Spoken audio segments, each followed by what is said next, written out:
Hello my child. आज हमारा fifth lesson का यानी कि लॉ ऑफ मोशंस का एक अच्छा टॉपिक पढ़ने वाले हैं और उस टॉपिक का नाम है फ्रिक्शन। जैसे कि हमें पता है कि फ्रिक्शन एक ऐसी क्वांटिटी है कि जो कभी भी हम उसको बंद नहीं कर सकते, या तो हम चाहे तो उसकी मैग्नीट्यूड्स यानी कि उसकी वैल्यूज़ को, उसकी इफ़ेक्ट को थोड़ा सा डिक्रीज़ कर सकते हैं, या तो हम कभी ऐसा कर सकते हैं कि फ्रिक्शंस के टाइप को चेंज करके भी हम हो सके उतना हमारा एनर्जी लॉस जो होता है उसे हम रिड्यूस कर सकते हैं। बट एक चीज़ तो सिंपल है, कभी भी फ्रिक्शंस बंद होता नहीं है, राइट। तो चलिए आज हम देखने वाले हैं एक ऐसा टॉपिक कि फ्रिक्शन इन सर्कुलर मोशन। अगर मैं बात करूँ हमारे प्रैक्टिकल लाइफ की, तो बेसिकली ऐसा होता है कि भाई हम कार चलाते हैं, हम बाइक ड्राइव करते हैं, देन हमारे कार या तो बाइक के टायर और रोड के बीच फ्रिक्शन लगता है। और आज हम उसी फ्रिक्शन के बारे में बात करेंगे। मान लीजिए कि सपोज़ हम ऐसी सोच रखें कि फ्रिक्शन होना ही नहीं चाहिए और बाय चांस अगर फ्रिक्शन लगना बंद हो जाए तो क्या होगा, वो भी आज हम देखने वाले हैं। तो चलिए ज़्यादा टाइम ना लेते हुए हम शुरू करते हैं फ्रिक्शन इन सर्कुलर मोशन। तो हमारा जो टॉपिक है सर्कुलर मोशंस, तो उसमें हम दो टाइप्स पढ़ेंगे। पहला टाइप है हमारा कि जो ये हमारा सर्कुलर पाथ है, एकदम प्लेन पाथ है। हम दूसरे टॉपिक में देखेंगे कि जो हमारा पाथ है वो थोड़ा सा इंक्लाइंड होगा, जैसे कि हाईवे पे होता है, वो हम नेक्स्ट टॉपिक में डिस्कशंस करेंगे। तो अभी हम देख लेते हैं कि मान लीजिए कि कोई एक कार है जो एक सर्कुलर पाथ पे मोशन कर रही है, राइट। हम उसको फ्रंट व्यू में हम उसको टॉप व्यू से देख रहे हैं, यानी कि ऐसा हम कह सकते हैं कि सपोज यहाँ पे एक सर्कल है और कोई कार उसे रिवॉल्व कर रही है, ठीक है, और हम ऊपर से हेलीकॉप्टर में से देख रहे हैं, ऐसा हम कह सकते हैं, ठीक है ना। चलिए, तो सबसे पहले तो हम इसके ऊपर अप्लाई होते हुए फोर्स को इंडिकेट करने की ट्राई करेंगे। तो सबसे पहले हमें पता है कि भाई कोई भी चीज़ होती है तो उसके ऊपर वेट लगता है, और वेट जो होता है हमेशा डाउनवर्ड डायरेक्शन में होता है। तो अगर हम टॉप व्यू में से देख रहे हैं तो जो उसका वेट है वो कहाँ जा रहा है, अंदर। और अगर मैं इस ड्राइंग की बात करूँ तो मैं कह सकता हूँ कि इसका जो वेट है वो किस साइड होगा, अंदर की साइड होगा। और एज इट इज़ हमने बात की थी नॉर्मल फोर्स की, तो नॉर्मल फोर्स हमेशा ही परपेंडिकुलर टू कॉन्टेक्ट सरफेस होता है। इसका कॉन्टेक्ट सरफेस नीचे होगा, देन हमारा नॉर्मल फोर्स कहाँ आने वाला है भाई, बाहर, यानी कि आपकी साइड आएगा। बट बेसिकली हमें ये जो वेट की डायरेक्शन और नॉर्मल फोर्स की डायरेक्शंस 2 डायमेंशन में दिख सकती नहीं है, बराबर, वो 3 डायमेंशन ड्राइंग में दिखेगी। बट अगर फिर भी मुझे अगर इंडिकेशंस करना ही है तो मैं बेसिकली ऐसा इंडिकेशन कर देता हूँ कि मान लीजिए कि ये हो गया हमारा वेट mg डाउनवर्ड डायरेक्शन, और ये हो गया हमारा normal force in upward direction. अब सिंपल है कि जब भी कभी हम रास्ते पे कार लेके चलते हैं तो कार का वेट जो है वो लगता है नीचे की ओर, नॉर्मल फोर्स लगता है ऊपर की ओर। और कभी भी हमारी कार वर्टिकली तो हमेशा ही बैलेंसिंग कंडीशन में होती है, यानी कि जितना फोर्स नीचे की तरफ लगता है उतना ही फोर्स ऊपर की तरफ लगता है। और हमारी कार अपवर्ड डायरेक्शंस में बैलेंस में होगी तो हम लिख सकते हैं कि N is equal to mg, right. इसमें तो किसी को डाउट ही नहीं होगा। हम लिख सकते हैं कि our car is balancing condition in y axis direction, और y एक्सिस डायरेक्शन में हमारा फॉर्मूला हो जाएगा N is equal to mg। चलिए, अगर मैं अब x एक्सिस के फोर्स की बात करूँ तो मैं कह सकता हूँ कि मान लीजिए कि सर्कुलर पाथ की रेडियस थी r, राइट। और अगर ये जो कार है उस कार के व्हील और रोड के बीच का फ्रिक्शन कोएफिशिएंट है म्यू। अब जैसे ये कार ऐसे सर्कुलर मोशन करती है तो सर्कुलर मोशन में हमें पता है कि सेंट्रीफ्यूगल फोर्स लगता है, और उस सेंट्रीफ्यूगल फोर्स की डायरेक्शंस होती है सेंटर की ओर। कहाँ होती है, सेंटर की ओर। बट याद रखना कि सेंट्रीफ्यूगल फोर्स लगता है सेंटर की ओर, बट उसका जो रिएक्शन है वो हमेशा ही आउटवर्ड डायरेक्शन में आता है। कहाँ आता है, आउटवर्ड डायरेक्शन में। और सेंट्रीफ्यूगल फोर्स का इक्वेशन हुआ करता था mv² अपॉन r। m यानी कि mass of this vehicle, v यानी velocity and r is a radius of this circular path. Simple है भाई। जब अगर मान लीजिए हमने कोई डोरी ली, एक पत्थर उसके साथ बांध दिया और फिर हमने अगर उस पत्थर को घुमाना शुरू किया, तो अगर हम इतनी स्पीड से घुमाएं और बाय चांस अगर ये डोरी टूटे तो पत्थर कहाँ भागता है? बाहर की ओर। अब वो बाहर की ओर क्यों भागा? क्योंकि भाई उस पत्थर पे भी दो फोर्स लग रहे थे। पहला फोर्स था आउटवर्ड डायरेक्शंस में सेंट्रीफ्यूगल फोर्स, और दूसरा उसको पकड़ के रख रहा था डोरी का टेंशन, राइट। तो जब टेंशन से भी ज़्यादा आपका सेंट्रीपेटल फोर्स होता है, आउटवर्ड फोर्स होता है, तब डोरी क्या होती है भाई? टूट जाती है। तो सेम चांस यहाँ पर भी वैसा होगा कि भाई यहाँ पे हमारा जो सेंट्रीफ्यूगल फोर्स है वो कहाँ लगेगा? उसका लगेगा अंदर की साइड, बस उसका रिएक्टेंट कहाँ आने वाला है? बाहर की साइड। तो अब सिंपल है, अगर इस कार को बैलेंस करना होगा तो कोई और भी फोर्स लगता होगा, और वो फोर्स होगा फ्रिक्शन, जो लगता है टायर और रोड के बीच। इसे मैं कह देता हूँ फ्रिक्शन। चलिए भाई, अगर मान लीजिए कि हमें सेफ ड्राइव करनी है, हमें हमारी खुद की सलामती को देखना है, तो सिंपल सा फंडा है भाई कि कुछ भी हो जाए तो ये जो सेंट्रीफ्यूगल फोर्स का रिएक्शन है वो ज़्यादा होना चाहिए नहीं। बाय चांस अगर ये ज़्यादा हो गया तो क्या हो गया? तो कि भाई अगर हम यहाँ पे टर्न लेने की ट्राई करेंगे और हमारा सेंट्रीफ्यूगल फोर्स का रिएक्शन ज़्यादा होगा तो हम टर्न ले सकते हैं नहीं, हम सीधी मोशंस करेंगे और हमारा एक्सीडेंट हो सकता है। तो पहला तरीका हो सकता है इसे बैलेंस करने का कि या तो ये दोनों फोर्सेस हमेशा ही इक्वल होने चाहिए, या तो दूसरा पॉइंट हो सकता है कि कुछ भी हो बट ये फ्रिक्शन फोर्स क्या होना चाहिए? ज़्यादा हो जाए। मतलब कि हमारा सेंट्रीपेटल फोर्स का रिएक्शन कभी भी फ्रिक्शन से ज़्यादा होना चाहिए नहीं। जब तक ये ज़्यादा नहीं होगा तब तक हम हमारे सर्कुलर पाथ पे इजीली मोशंस करते रहेंगे, हमें कोई एक्सीडेंट का सामना करना पड़ेगा नहीं, राइट। समझ में आ रहा है सबको? ओके।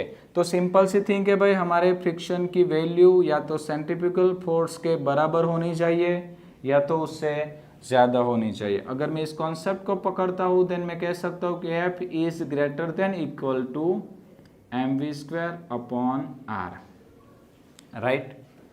चलिए अब इससे आगे चलते हैं। तो भाई फ्रिक्शन का एक दूसरा फॉर्मूला हुआ करता था, mu into n is equal to mv² upon r। n is a normal force, और हमने देखा था कि नॉर्मल फोर्स हमेशा सर्कुलर पाथ में किसके बराबर होगा? वेट के। तो चलिए हम लग देते हैं भाई n इज इक्वल टू क्या रखेंगे? mg। तो greater than is equal to mv² upon r। m को हम कैंसिल कर देते हैं, r को हम लेके जाएंगे ऊपर, तो ये आएगा mu rg greater than equal to v²। इसे थोड़ा अच्छे से लिखते हैं, उलट देते हैं, तो v² less than is equal to mu rg, और अगर मैं यहाँ से रूट कर दूँ दोनों साइड तो आ जाएगा v less than is equal to under root mu rg, right. और हमें जो ये वेलोसिटी मिली है, ये वेलोसिटी को मैं कह सकता हूँ सेफ वेलोसिटी। सेफ वेलोसिटी मैं क्यों कह सकता हूँ? क्योंकि सिंपल है भाई, अगर मेरी कार या तो मेरा कोई भी व्हीकल इस वेलोसिटी के बराबर या तो इस वेलोसिटी से कम की स्पीड में चल रहा होगा तब तक स्लिप होने के चांसेस काफ़ी कम रहेंगे। अगर बाय चांस हमारी वेलोसिटी इस वेलोसिटी से ज़्यादा हो जाती है तो हमारे स्लिप होने के चांस क्या हो जाएंगे भाई? इंक्रीज हो जाएंगे। तो हम देखते हैं कि हमारी जो सेफ वेलोसिटी है वो किन चीज़ों पे डिपेंड करती है? Coefficient of friction, radius and gravitational acceleration. अब अगर हम अर्थ पे ही बात करें तो हम अर्थ सरफेस पे ग्रेविटेशन एक्सेलरेशंस की वैल्यू में ज़्यादा कोई वेरिएशंस होता नहीं है, उसकी वैल्यू 9.8 फिक्स रहती है। अगर हमें उसको अच्छे से समझना है तो मैं आपको एक एग्जांपल दे सकता हूँ कि मानिए कि हम अर्थ सरफेस पे 50 किलोमीटर पर आवर की स्पीड से इस सर्कल का टर्न ले सकते हैं। अगर हम चांद पे चले जाए, यही सर्कुलर पाथ हो और यहाँ पे अगर हमने 50 किलोमीटर पर आवर की स्पीड से इस कार को चलाने की ट्राई की तो वो डेफिनेटली स्लिप हो जाएगी, या तो हम कह सकते हैं कि वो टर्न ले सकती नहीं है, क्योंकि सिंपल है, वहाँ का ग्रेविटेशन फोर्स कम है और ग्रेविटेशन फोर्स कम होने की वजह जी की वैल्यू क्या हो जाएगी, कम हो जाएगी, तो हमें वेलोसिटी डेफिनेटली वहाँ पे कम करनी ही पड़ेगी, नहीं तो कार टर्न ले सकती नहीं है। दूसरा फैक्टर होता है रेडियस ऑफ सर्कुलर पाथ।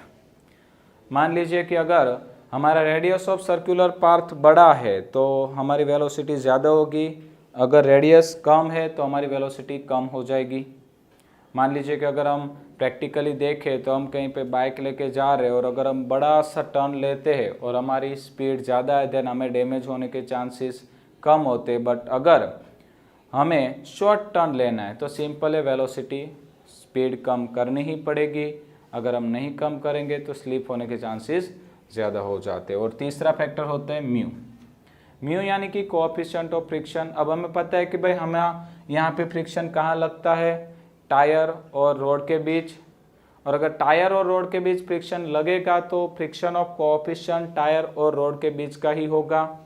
मान लीजिए कि अगर हमारी जो व्हीकल है वो एकदम नया है, ब्रांड न्यू है, रोड भी एकदम अच्छा है, तो फ्रिक्शन ऑफ कोएफिशिएंट की वैल्यू ज़्यादा होती है, जिसके कारण हम वेलोसिटी ज़्यादा ले सकते हैं। बट अगर मान लीजिए कि हमारे जो व्हीकल है पुराना हो गया, टायर घिस चुका होगा, तो टायर और रोड के बीच का जो फ्रिक्शन है वो कम हो जाता है, और ऐसे केसेस में अगर हमारी वेलोसिटी ज़्यादा होती है तो स्लिप होती है। ठीक है, तो सिंपल है भाई, फिजिक्स हमारी लाइफ के साथ जुड़ा हुआ है, तो फिजिक्स पढ़ना काफ़ी इम्पोर्टेंट होता है, राइट। चलिए अब हम चलते हैं हमारे नेक्स्ट टॉपिक की ओर, और हमारा नेक्स्ट टॉपिक भी सर्कुलर मोशन का ही है, बट सर्कुलर मोशन में भी हम देखेंगे इंक्लाइंड प्लेन को, राइट। चलिए आगे चलते हैं नेक्स्ट टॉपिक में। मान लीजिए कि बेसिकली हम सब लोग हाईवे पे जाते हैं तो हमने देखा होता है कि जो हाईवे का जो रोड है वो माइनर स्लोपिंग होता है, इस तरह से कुछ स्लोप होता है। तो सिंपल है कि भाई इस रोड को इस तरह से डिज़ाइन करने के पीछे भी कोई ना कोई तो इंटेंशन होगा ही, राइट। तो आज हम देखने वाले हैं कि वो रोड ऐसे ही क्यों बनाए जाते हैं, या तो हम देखेंगे कि ऐसे रोड बनाने में क्या हमें कुछ फ़ायदा होता है या तो क्या होता है। ठीक है, चलिए आगे देखते हैं। हम कहेंगे इंक्लाइंड रोड, या तो मैं इंक्लाइंड प्लेन भी कह सकता हूँ।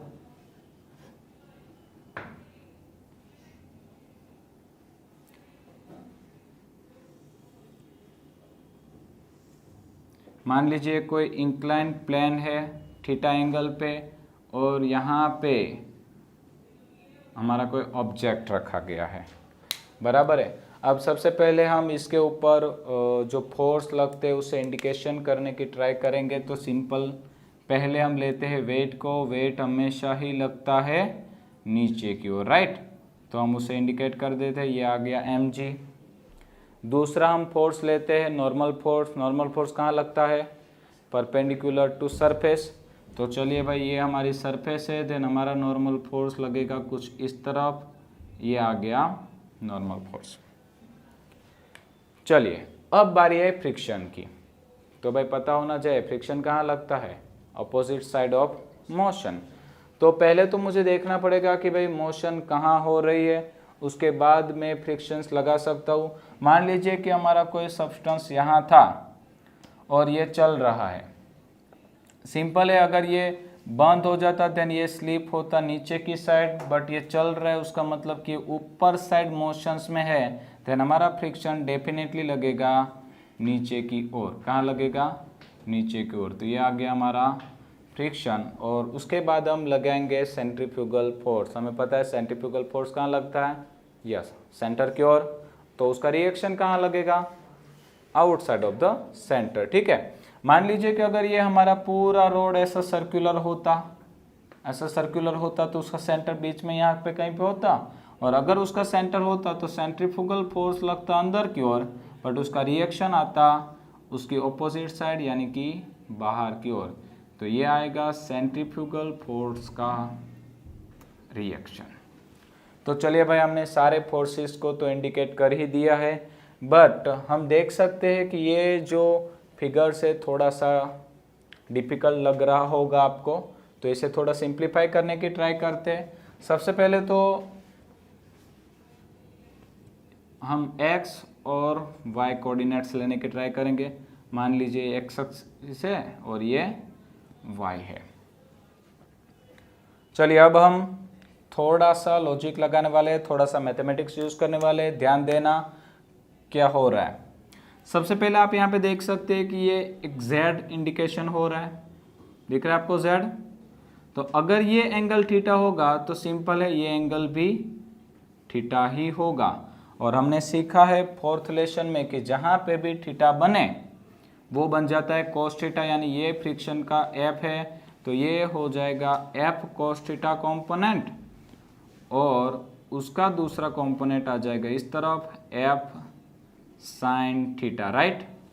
और याद रखना है कि जब भी हम किसी फोर्स के कंपोनेंट लेते हैं तो उस फोर्स को हम निगलेक्ट करते हैं, मतलब कि हमने इस फोर्स के दो कंपोनेंट ले लिए तो अब ये फोर्स इफेक्टिव रहेगा नहीं, राइट। तो ये मिस्टेक नहीं होनी चाहिए।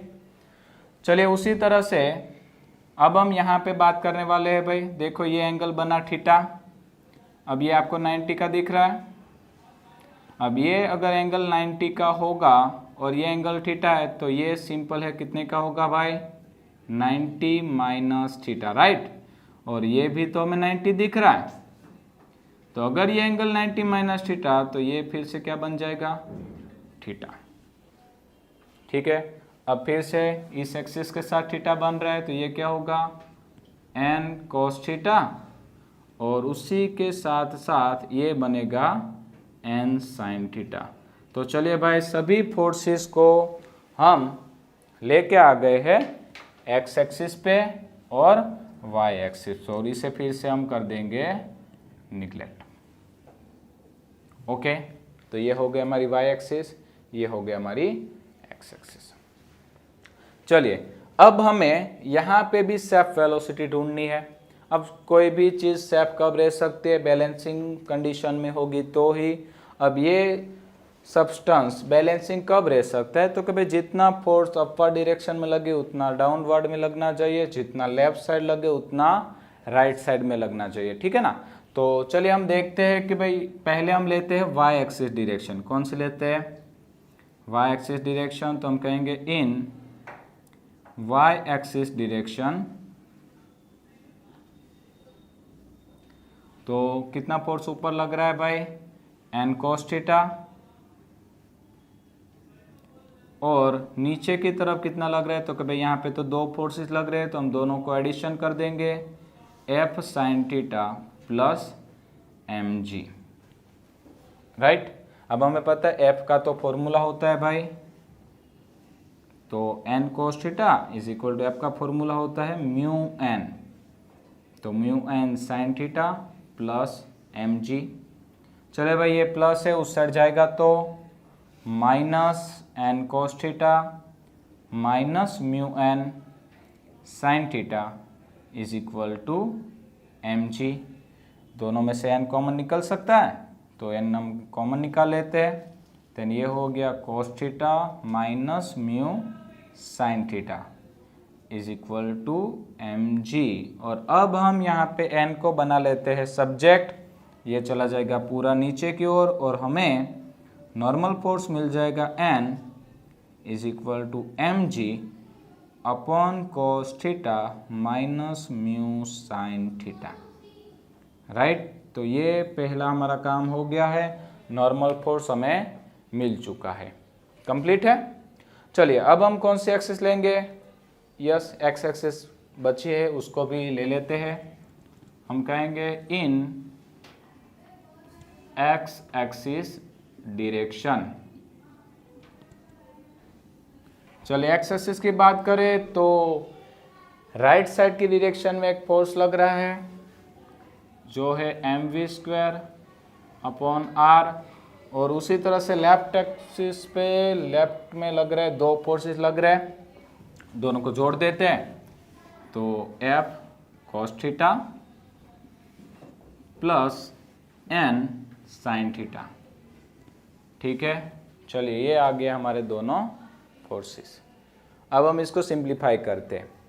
हमें पता है भाई एफ का फॉर्मूला, तो ये आ गया m v square upon r, f का फॉर्मूला होता है mu n cos theta plus ये हो गया n साइन थीटा।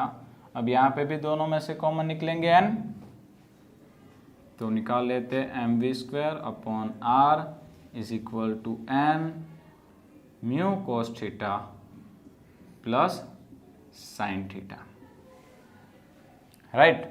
अब n की तो वैल्यू हमारे पास ऑलरेडी थी, हम इस वैल्यू को यहाँ पे पुट करते हैं, देखते हैं क्या होता है। mv² upon r is equal to n की value mg upon cos theta minus mu sine theta, और यहाँ पे ये था mu cos theta plus sine theta. चलिए एम कैंसिल हो गया, राइट, समझ में आ रहा है ना, गुड। अब हम इसको इस r को लेके जाते हैं सामने की साइड, इस स्टेप को यहाँ लेते हैं, देन ये हो गया mu cos theta plus sine theta divide by cos theta minus mu sine theta into g तो था ही और r यहाँ से आ गया, तो ये हो गया आर जी। अब अगर इस स्टेप को हमें थोड़ा और सिंप्लीफाई करना है तो मैं एक काम करूँगा कि ऊपर भी cos थीटा से डिवाइड करते हैं, नीचे भी cos थीटा से डिवाइड करते हैं, देन ये हो जाएगा mu cos theta upon cos theta 1 sine theta upon cos theta tan theta हो जाएगा। नीचे चलते cos theta upon cos theta 1 sine theta upon cos theta, ये भी हो जाएगा tan थीटा आर जी। और अगर मैं यहाँ पे रूट निकाल दूँ देन ये मेरा फॉर्मूला बन जाएगा under root r g mu plus tan theta upon 1 minus mu tan theta. ठीक है भाई, तो चलिए ये आ गया हमारा सेप वेलोसिटी का फॉर्मूला फॉर इंक्लाइंड प्लेन। ठीक है भाई, तो ये हमने देख लिया है भाई सेप वेलोसिटी कितनी होती है इंक्लाइंड प्लेन में, under root r g mu plus tan theta upon 1 minus mu tan theta. क्या इसका और इसका कोई कनेक्शन हो सकता है, चेक करते हैं। मान लीजिए कि यहाँ पे जो हमारा प्लेन था वो इंक्लाइंड था, थीटा एंगल पे था। अगर ये प्लेन इंक्लाइंड नहीं और प्लेन होता तो कुछ ऐसा ही एग्जांपल बन जाता, और अगर ये प्लेन होता देन थीटा हम क्या लेते भाई 0।